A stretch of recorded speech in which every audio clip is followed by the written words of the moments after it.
بسم اللہ الرحمن الرحیم۔ حضرت زید بن ثانہ رضی اللہ عنہ یہود کے بڑے علماء میں سے تھے اور ان میں سب سے زیادہ مال والے تھے۔ یہ اسلام لائے اور بہت اچھا اسلام لائے اور حضور صلی اللہ علیہ وآلہ وسلم کے ساتھ غزوات میں شریک ہوئے اور غزوہ تبوک کے سفر میں فوت ہوئے۔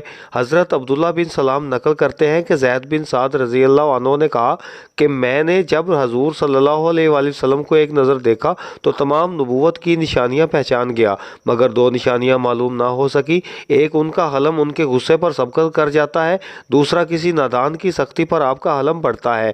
کہتے ہیں مجھے اس کی تمنا رہی کہ کسی ذریعے سے میں آپ صلی اللہ علیہ وآلہ وسلم سے کوئی معاملہ کروں تاکہ یہ علامات بھی ظاہر ہو جائے۔ فرماتے ہیں ایک دن حضور صلی اللہ علیہ وآلہ وسلم اپنے گھر سے نکلے۔ حضرت علی بن ابی طالب رضی اللہ عنہ کا آپ کے ساتھ تھے۔ ایک دیہاتی سوار آیا اور اس نے عرض کیا یا رسول اللہ صلی اللہ علیہ وآلہ وسلم، فلاں بستی کے لوگ مسلمان ہیں، ان کو فاقہ نے آ لیا، اگر آپ مناسب جانے تو کچھ ان کے پاس بھیج دیں۔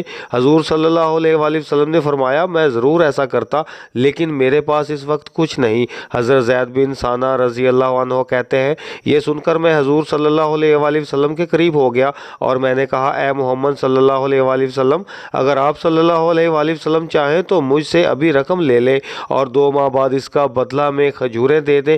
آپ صلی اللہ علیہ وآلہ وسلم نے فرمایا ٹھیک ہے، تو میں نے 80 دینار آپ کو دیے۔ حضرت زید رضی اللہ عنہ کہتے ہیں جب 2 ماہ پورے ہونے میں 2 دن باقی تھے تو میں آیا۔ حضور صلی اللہ علیہ وسلم ایک جنازے کے لیے باہر نکلے تھے۔ آپ صلی اللہ علیہ وآلہ وسلم کے ساتھ حضرت ابو بکر، عمر، عثمان رضی اللہ عنہم کے علاوہ اور صحابہ رضی اللہ عنہم بھی تھے۔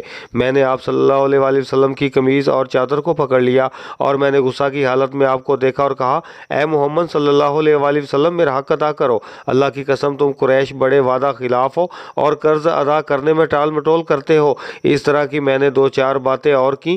جب میری نظر حضرت عمر رضی اللہ عنہ پر پڑی تو دیکھا غصے کی وجہ سے ان کی آنکھیں گھوم رہی تھیں۔ حضرت عمر رضی اللہ تعالیٰ عنہ کہتے ہیں اے اللہ کے دشمن، کیا تو حضور صلی اللہ علیہ وآلہ وسلم کو اس طرح کہتا ہے جو میں سن رہا ہوں؟ اللہ کی قسم میں تیری گردن اڑا دوں گا۔ حضور صلی اللہ علیہ وآلہ وسلم نے بڑے اطمینان سے حضرت عمر رضی اللہ عنہ کو دیکھا اور مسکرا دیا اور فرمایا اے عمر نہیں، بلکہ تو اس کو اچھے طریقے سے وصولی کا حکم کر اور مجھے قرض ادا کرنے کا کہہ کر، اور فرمایا اے عمر اس کے ساتھ جا اور اس کے حق کا دے دے اور 20 سیر زیادہ دے، کیونکہ تو نے اس کو ڈرایا ہے۔ حضرت زید رضی اللہ عنہ کہتے ہیں میں عمر رضی اللہ تعالیٰ عنہ کے ساتھ گیا، انہوں نے میرا حق بھی ادا کیا اور 20 سیر زیادہ بھی دیا۔ میں نے عرض کیا اے عمر رضی اللہ عنہ، تجھے معلوم ہے کہ میں نے یہ کیوں کیا؟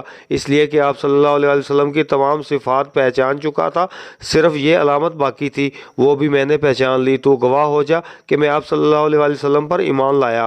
پھر حضور صلی اللہ علیہ وسلم کی خدمت اقدس میں حاضر ہو کر کلمہ شہادت پڑھا۔